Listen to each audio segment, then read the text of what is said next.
griegos asistían a ceremonias religiosas celebradas en honor a sus dioses.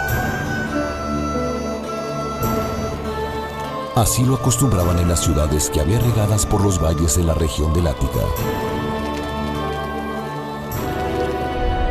En la antigua Grecia, donde cada una de ellas tenía sus propios dioses, templos, dialecto, mitos y leyendas.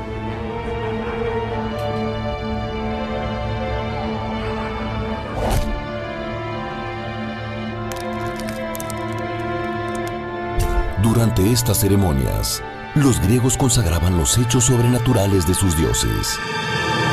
Descubrían la vida y obra de sus héroes mitológicos y legendarios.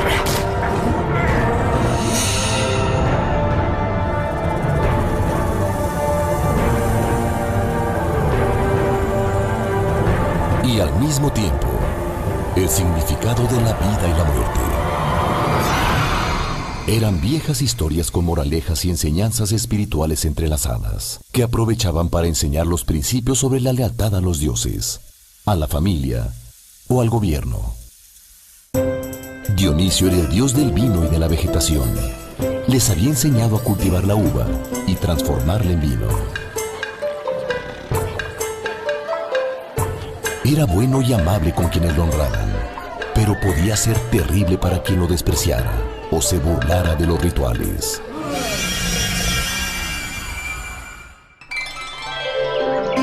Dionisio moría cada invierno, pero renacía en la primavera.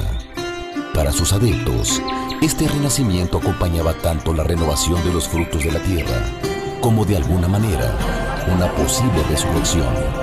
El festival más importante en Atenas era el de las grandes Dionisíacas, que duraba 5 días seguidos y se celebraba cada primavera y cada invierno.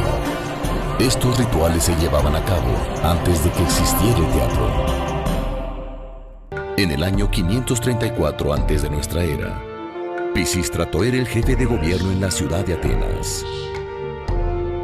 Él buscó la manera de que llegara más gente de los alrededores a celebrar las grandes Dionisíacas.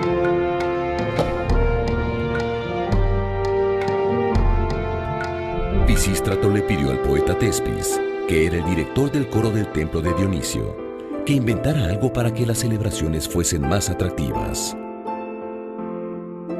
Durante los rituales cantaban y bailaban 12 hombres que formaban un coro, y lo hacían con unas máscaras que les cubrían todo el rostro, adornadas con cuernos de cabras. Por eso, el público les llamaba tragedias, que viene del griego tragos, que quiere decir cuernos de cabra, y de odas, que quiere decir himnos. Es decir, se referían al coro que cantaba con máscaras y cuernos. A Tespis se le ocurrió salirse del coro y enfrentarlo, para preguntar, por ejemplo, ¿por qué ese año no había llovido lo suficiente? ¿Por qué Dionisio renacía? ¿Por qué habían sufrido tanto las mujeres de Tebas cuando la ciudad fue sitiada? Con esta decisión, Tespis inventó lo que ahora conocemos como teatro. Él fue el primer actor de la historia, que en su época fueron llamados hipócritas, que viene del griego hipo, que quiere decir máscara, y crites, responder, es decir, los que respondían detrás de la máscara.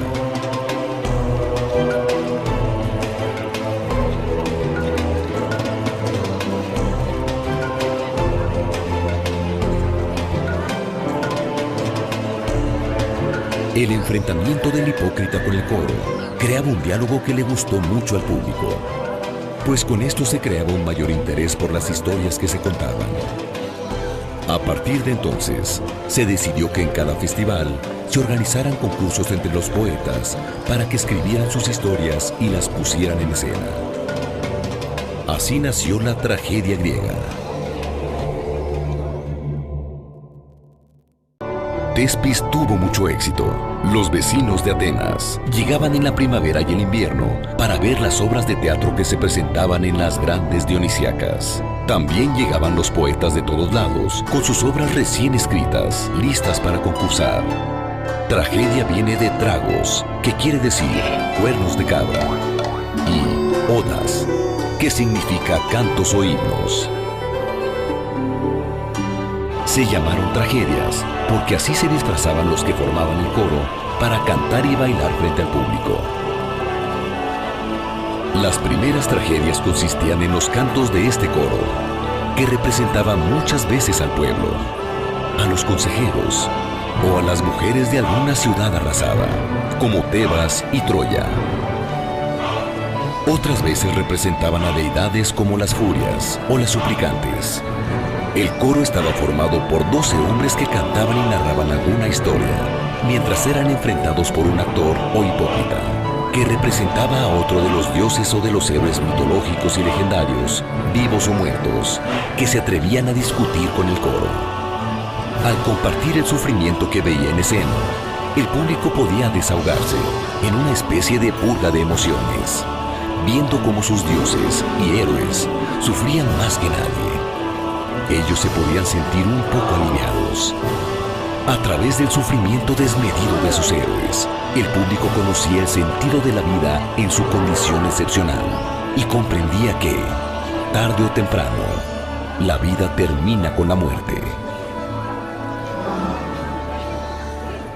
Había nacido la tragedia y con ella la catarsis o purga espiritual con la que el público se desahogaba. Este fue, en pocas palabras, el origen de la tragedia.